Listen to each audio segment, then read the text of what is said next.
Hello, everyone. Welcome back to Bruin Dash, the UCLA show on Dash Sports TV. My name is Sam Connon. I'll be one of your hosts today, and I am joined once again by Jack Perez. Jack, how are you feeling today? You feeling any type of way a little bit? Anything special? I'm feeling a little stressed out, as you can see from my hair. I've been pulling it a little bit over the past few days. But you know what? Honestly, Sam, feeling pretty good today. How about yourself?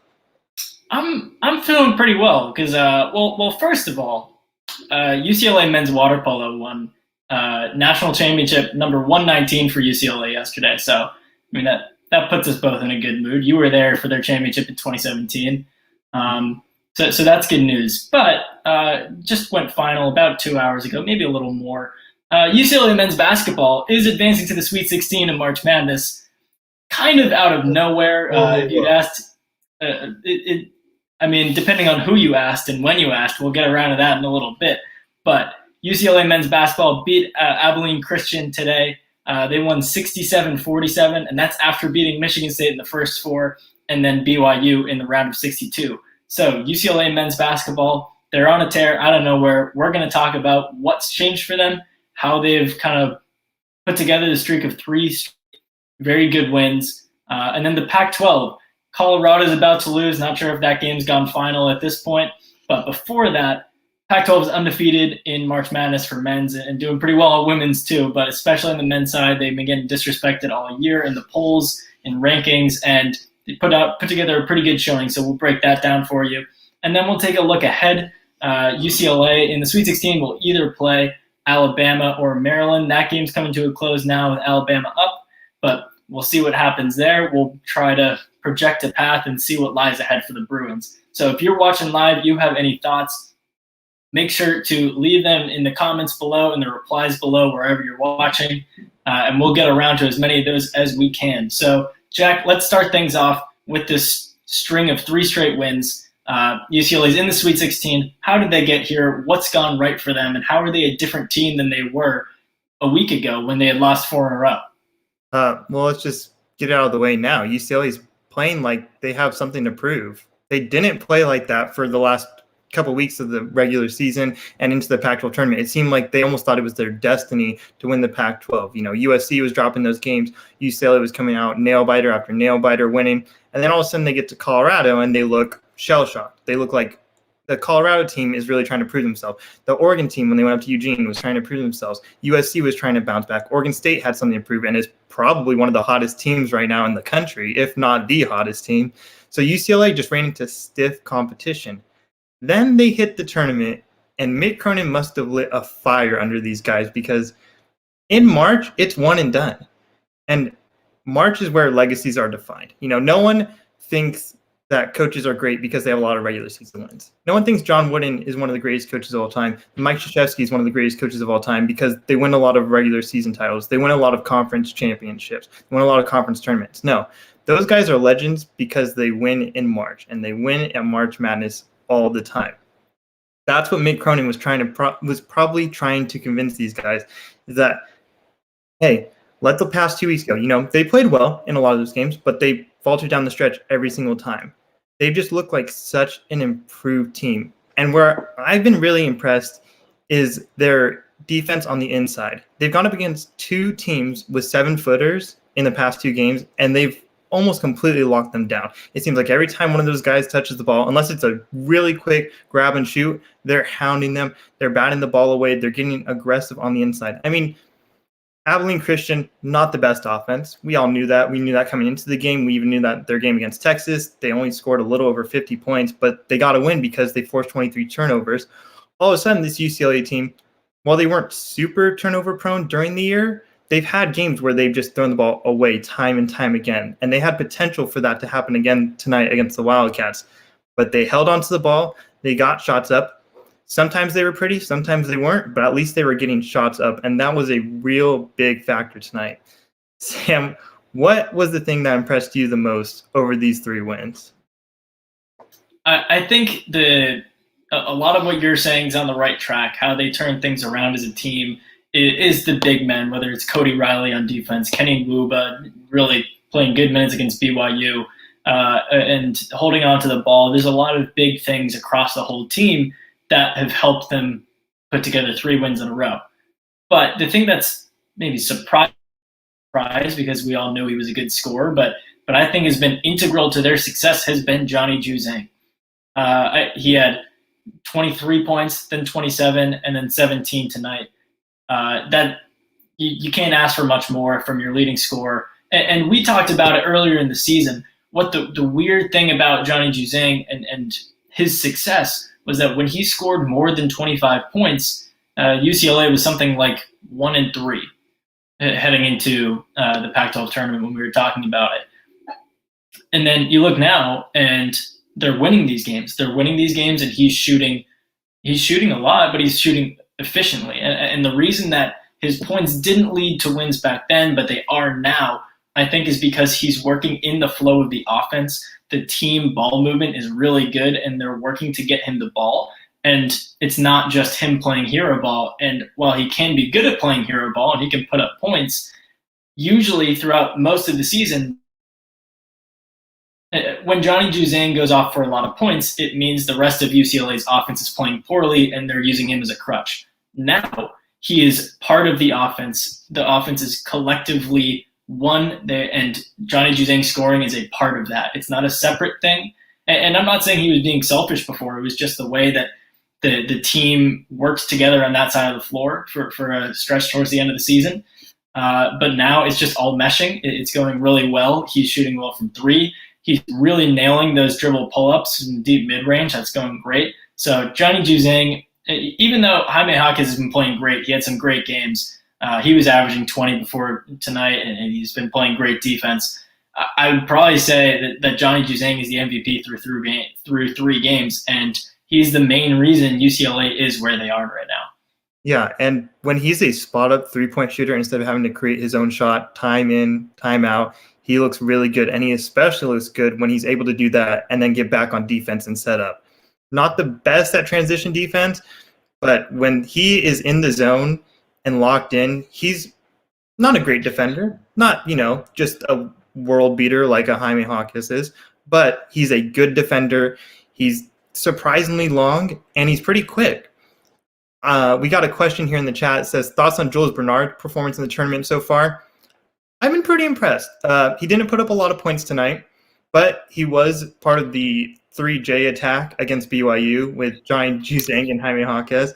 But what's impressed me most about Jules Bernard, especially tonight against Abilene Christian, was how well he held onto the ball, was how well he was able to take over for Tyger Campbell, because Tyger Campbell, surprisingly enough, sat for quite a bit of the game tonight, especially in key moments in the first half when it wasn't completely a runaway, but it seemed like maybe if the Wildcats got going, they'd come back into it. But giving Tyger Campbell a rest, as they had lost Deshaun Nix to the G League before the season, as they lost Chris Smith to the Tornado Scale, as David Singleton was seeming a little iffy as the backup point guard, Jules Bernard made a few mistakes down the stretch, and that really turned some of the fan base against him. But he is probably the second most consistent ball handler on the team, I would say, especially trying to beat a trap or a press like Abilene Christian was trying to run a little bit when they could set up. And he was just very consistent. That's not something we've seen out of Jules Bernard before this year. Before this year, he always seemed like he's going to grab the ball, he's going to drive to the basket, and he's going to turn it over, put up a wild shot, or somehow make a circus shot. This year, he's taken a lot more threes, and he's not a great three-point shooter, but a pretty good three-point shooter. And UCLA doesn't need a great three-point shooter out of him. They just need someone that can make them a few times. If you're shooting around 35%, 36%, you're doing well out there. You're drawing defenders out there. They're going to have to respect you a little bit, and that opens up the rest of the offense. There are a lot of times where, especially today, the Bruins could just swing it around 3 times. They'd have a wide open shot. They could throw it across the court. They'd have a wide open shot. They could throw it a couple times. Jaime Jaquez could just dip into the paint, make a dunk like he did against BYU. Their offense looks so good right now, and I don't know what exactly happened, because there were so many times throughout the regular season where they just look so stagnant and so boring. And that's not to say the Tyger Campbell, Cody Riley pick and roll game isn't effective. It was definitely effective a couple times tonight, but their free-flowing offense, their passing, their work on the outside was a lot better in these past couple of games. And Something must have just clicked in their minds that really got them to this point where they can compete in March with their offense, not necessarily their defense. Yeah, I think Jules Bernard, to answer the question, I think he scored double digits the first 2 games of the tournament, so that's great. He was averaging over 10 per game for the season, though, so not completely unexpected. It's good to have, and he was shooting efficiently. Before tonight, when he was a little iffier efficiency-wise, he was shooting 50% from 2, 40% from 3 in the tournament. So that's good. Even across a small sample size of 2 games, that's good. But I think the most interesting part, and you touched on it a little bit with Tiger sitting, and this is something that UCLA really needed in order to succeed tonight, was how they run the offense without running it through Tiger Campbell. And for one, that goes through Jules Bernard. He had a career-high 5 assists tonight, which I just realized. That's great. Like you said, it's team ball movement. It's moving the ball, getting guys on the perimeter. He can shoot. He's a threat. People have to rotate to him. And he's surrounded by Jaime and Johnny, and Cody can hit a mid-range, and Tiger was pretty decent for mid-range tonight. So he has been playing really well as a shot creator for others, which is something that's great to add to his game. And then David Singleton, who's the other primary ball handler outside of Tiger Campbell, who against BYU the other night, he came in and ran point when Tiger was really struggling with a shot. He could not buy an open jumper. He kept taking them, which is great, but he couldn't hit one. And then David Singleton comes in, runs point for a bit, he gets a layup, he gets a post jumper, which is great. And then tonight you had David Singleton throw a lob to Cody Riley, which if you had asked me 2 weeks ago, that is not something I would expect to happen ever. Cody Riley, who's far from the rim runner, high-flying guy that Jalen Hill is, throwing down a lob from the three-point specialist who's a little awkward with the ball in his hands, David Singleton. That's when you know this offense is running on all cylinders, and that's great to see, adding new dimensions to it and kind of developing as the postseason goes on. Yeah, and honestly, it's fun to watch. It's so refreshing to see these guys out there. I mean, even Jake Kyman looked good tonight. Jalen Clark was impressive. He came in pretty early to the game, which sometimes you see, and sometimes he seems like he's been put on the back burner. I really, really respect Mick Cronin's ability to adapt during the tournament. There were a lot of times during this year, and you and I mentioned it quite a few times, where it seemed like he was going to stick with the exact same formula every single game with his rotations. He had 1 big in there and 4 out. This time around, he's experimenting a little bit. Against BYU, they had a big in there almost the entire game. You know, they had Cody Riley, but when he was in foul trouble, they threw in Mac. They threw in Kenny. They threw in Kenny for quite a bit of that game, which was surprising. He's not, not what you would have expected after seeing how he played against Michigan State, which was not too well. It was not great at all, but he bounced back. He provided solid defense. Then tonight, it was Cody Riley or bust as a big man. Mac didn't play. Kenny came in right at the end for some garbage minute, basically. But Jalen Clark came in, took over for Cody Riley. They were willing to play small even against a 7-footer because they knew that Abilene Christian was going to play pretty small. So Mick Cronin's ability to adapt is really what separates him from some other coaches out there. Especially, you don't want to be rigid in March. You have to be able to adapt to every single opponent that you're about to face. You know, whether UCLA is going to play Alabama or Maryland in the next round, they're going to have to be able to adapt to 2 different styles. They're going to have to be able to adapt to whichever teams they face if they were to advance in this tournament. And that's something they really didn't do that much in Pac-12 play, it seemed like. But now that they figured it out, now that they're really starting to adopt that style of we're going to just be a Swiss Army knife and do whatever we have to do to beat the opponent put in front of us, that's what's going to take your team far in these tournaments. And that's what's led to them winning 3 straight right now. Yeah, absolutely. I think the dynamism of their whole team has been key. And that's, like you said, how they put together this string of wins. So from there, let's broaden our scope a little bit, look at the bracket as a whole instead of just focusing on UCLA. The Pac-12, they were, I think, 9-0 after UCLA's win, which is maybe not what a lot of people were expecting. I know I'll bring this up during the transition just to bury it a little bit, but Jack and I did our predictions, our written predictions for the tournament last week. I said UCLA would go round of 32 and lose to Texas. Jack actually said Sweet 16, so he's got that going for him. But for the most part, a lot of people nationally all season heading into the tournament kind of overlooking the Pac-12. A lot of people said they were a little underseeded. Oregon today, number 7 seed, beat number 2 seed Iowa. They have Chris Duarte, Figueroa, Richardson, really talented, but they end up a 7 seed because of COVID breaks, East Coast bias, whatever it is. So the Pac-12 has proved a lot of people wrong. Jack, why do you think that is? And do you think that the Pac-12 was underrated all season, or is this just them overperforming? Well, Mick Cronin probably put it best. The Pac-12 had a really rough start to the season. I mean, you have teams like San Diego State beating UCLA pretty handedly, albeit without Johnny Juzang, without Jalen Hill, with the UCLA team that didn't look very good. But every time it seemed like the Pac-12 was playing someone in those first couple months, they were getting beat, and they were getting beat pretty handily. UCLA went to Ohio, lost to Ohio State, who was a top seed in this bracket. Sure, they didn't know they were going to play Ohio till a couple days before, and, it was in Ohio, but a loss is a loss, right? We have to accept that. UCLA went there, they lost, they didn't look too great. They were okay, but they didn't look too great. And then when you're playing yourselves, there's no barometer there. You don't have what you have in college football where, you can play teams out of conference, and that's how you start to compare. That was the problem with the Pac-12 this year in college football too. When you start to play games at 7:30 Pacific time, no one on the East Coast is staying up for that. No one's staying up till 10:30 to start watching a basketball game.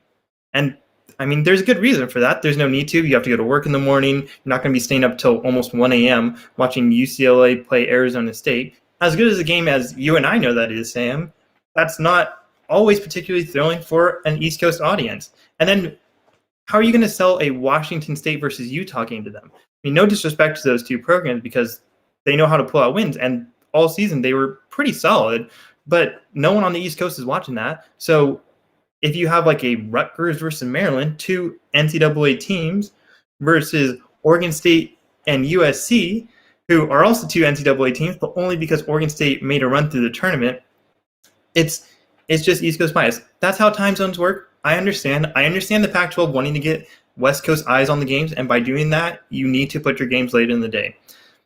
But if they were able to move them up just slightly so that the East Coast can watch something, that would be good. Pac-12 is always going to be able to recruit talent. They're on the West Coast. There's a lot of good basketball on the West Coast. All right. Sometimes you hear it's in New York, Florida. Great. Those places are good. But there's a huge hotbed of talent in California. These Pac-12 schools get a lot of those guys. And honestly, it's because of a couple of down years. Pac-12 hasn't won a title forever. A couple years ago, they didn't do too well in the tournament. But as someone that has watched the Pac-12 for a long time, you forget the years where UCLA went to 3 straight Final Fours. You forget the years where Oregon is pretty good and goes to Final Fours. You forget the years where Arizona always is competing, is always up there with the best teams. And possibly Gonzaga taking away a little bit of the shine. But the Pac-12 is just as good as every other conference.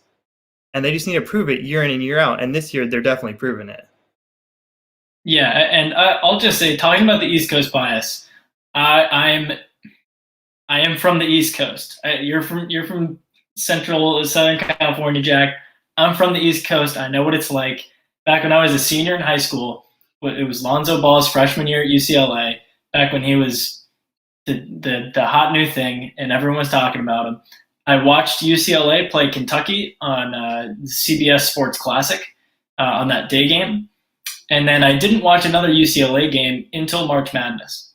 Obviously, I didn't know I was going to be going to UCLA until after March Madness. But still, I really did not put in an effort, and I know a lot of people, most people out east, don't put in the effort to stay up late, even to watch someone as popular and big as Lonzo Ball. So it's just something that's inherent. It's baked into the college basketball landscape, the college football landscape too, if you bring that up.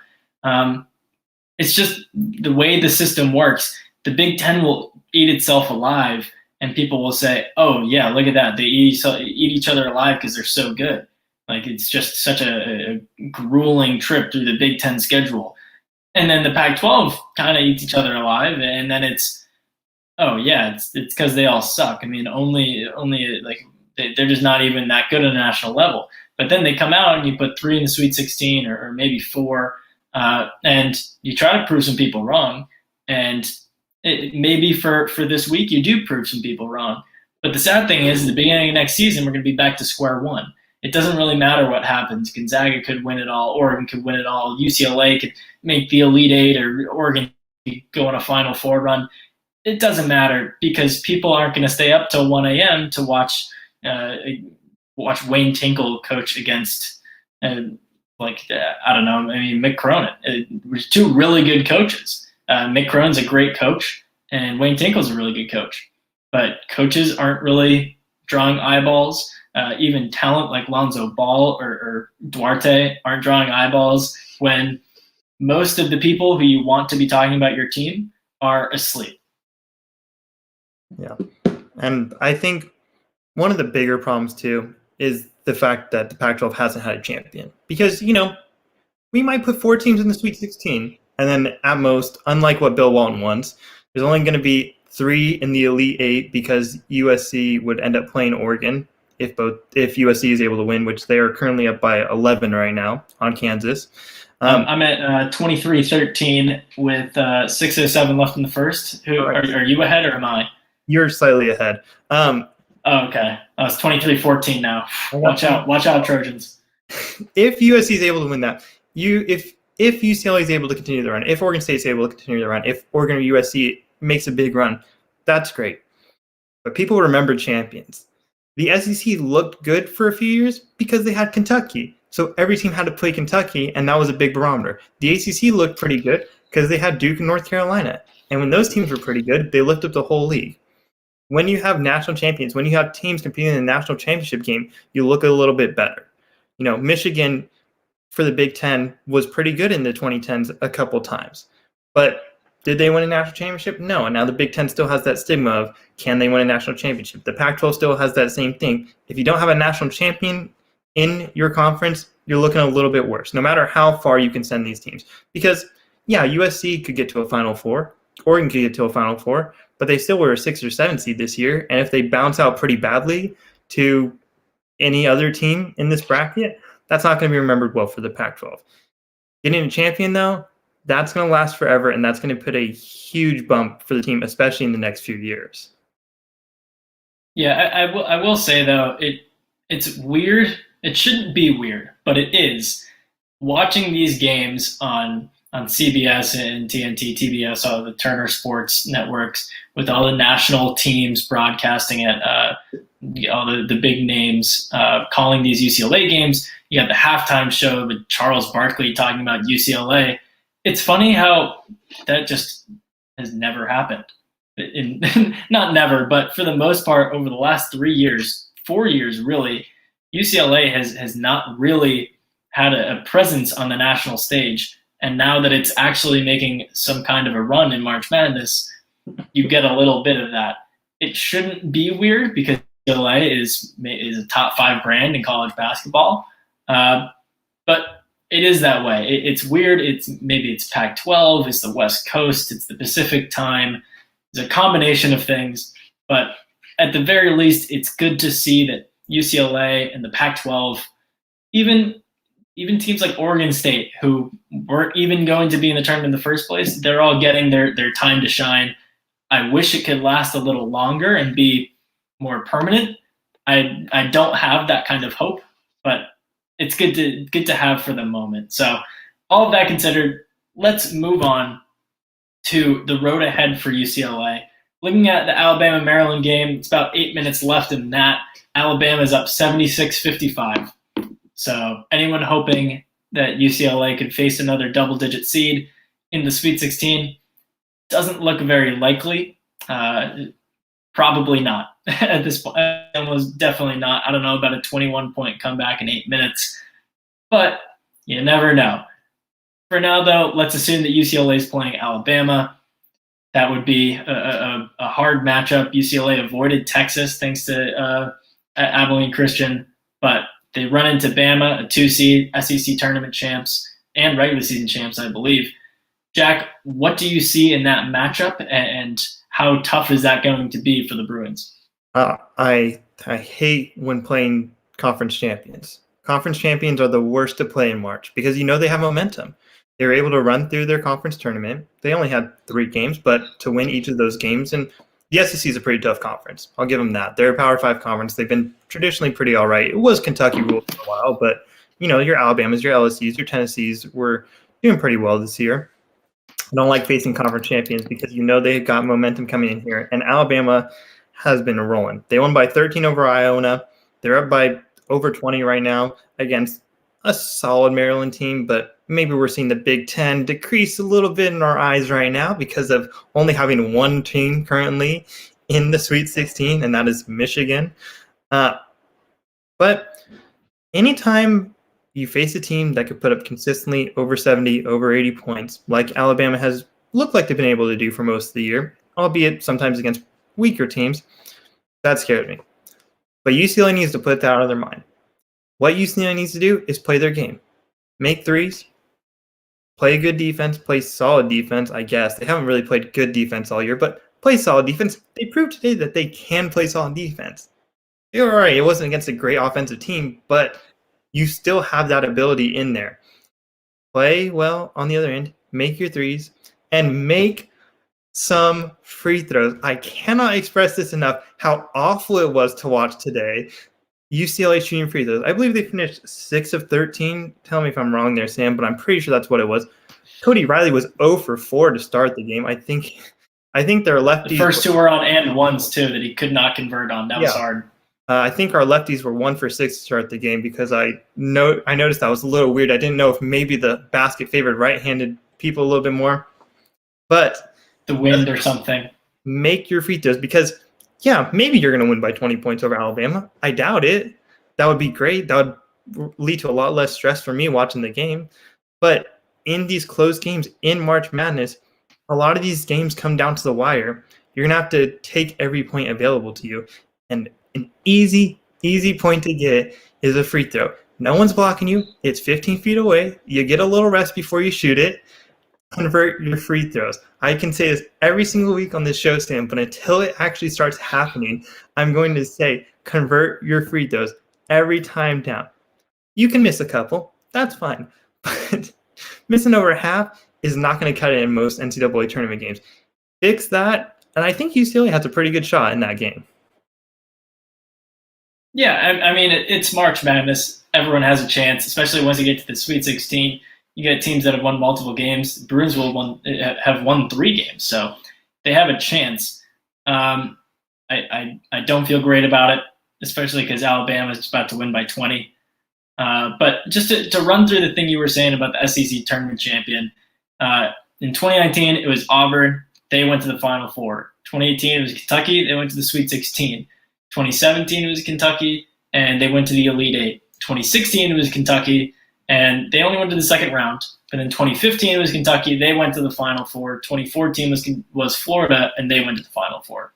So pretty good track record for the last 6 SEC tournament champions. Alabama doesn't really have the same prestige as a basketball school, but you never know.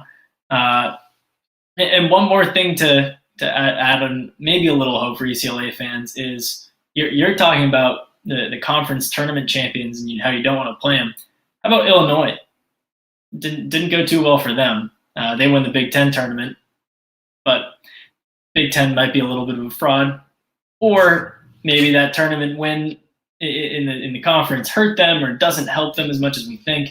I know, looking back to the Michigan State team that was really hot going into March Madness, they won the Big Ten tournament, and then they lost to a 15 seed. So you never know. There is definitely an opportunity for UCLA to win. They win 3 games in 5 days. I think they can beat pretty much anyone other than Gonzaga. But they are outmatched. Alabama's a great offense. I'm not sure they can keep up with that. I know BYU had a great offense, and they held them in check. But Alabama's at a different level. They played a much better schedule this year than BYU. Probably played a better schedule than UCLA. So we'll see. My hopes are pretty low, but anything can happen in March. Yeah, and to be fair to Illinois, they did play Loyola Chicago, which might have been a little underseeded. In They my were top mind. 15 in net and KenPom and BPI and everything. And were a It's conference champion themselves and had experience in the tournament. Sometimes that helps you. But then again, you have your Oral Roberts who have knocked off both Ohio State and Florida so far. So it's March. Anyone can win a game. All you have to do is win the game in front of you and you advance to the next round. That's got to be your only thinking right now is to play and beat Alabama. Can't be thinking about possible Final Four matchups. Can't be thinking about possible national championship game matchups as much as, it would be fun to see UCLA and USC in a later round. Can't be thinking about that right now. Have to be Final Four. only concentrated on Alabama. Exactly, and sadly, Colorado it just got knocked out, so they are not going to be going to the Sweet 16, which means no Elite Eight rematch between Colorado and UCLA. I'm sure they'd like to get revenge for blowing that game a couple of weeks ago in Boulder, but that's off the table. So with all of that down, thank you so much for watching. That's about all we have today. You can follow us at Dashboards TV. You can follow me at Sam Connon, and you can follow Jack on Twitter at Jack C. Perez. So make sure to follow all of us. Make sure to come back next week for our show. Who knows what time it'll be at? It depends on what the schedule is for UCLA men's basketball, but it'll be something. We'll be back to talk about it, and I'm looking forward to it for sure. Looking forward to these games. Having UCLA on a big national stage is great heading out of my senior year. So Jack, thanks for joining me today. You got any other parting words for us? I am so excited to watch UCLA. I believe they play Sunday, so tune in for that. And if all goes well, we'll see what happens. Could there be a Final Four run? The first one since 2008, Sam, which is years and years and decades for a UCLA fan. That feels like it's been way too long. So I'm thinking there's at least an Elite Eight run. I'm putting that out there right now. At least an Elite Eight run, possibly Final Four. I'm going to give it like a 25% chance right now. All right, well, we'll make this interesting. You think that there's a chance they go to the Elite Eight? I think our chances are a little UCLA's chances are a little slimmer. Is there anything you want to wager on this? I don't know, just to draw some eyeballs, something corny like that, or just want to keep it plain professional and we'll see what happens? I think whoever loses should have to not shave for a month because I know you like growing out that beard a little bit, and I'm a little bit hesitant. All right, that's fair. All right, thank you so much for watching. You can come back next week for the next episode of Bruin Dash, and thank you for watching. See you later. Bye-bye.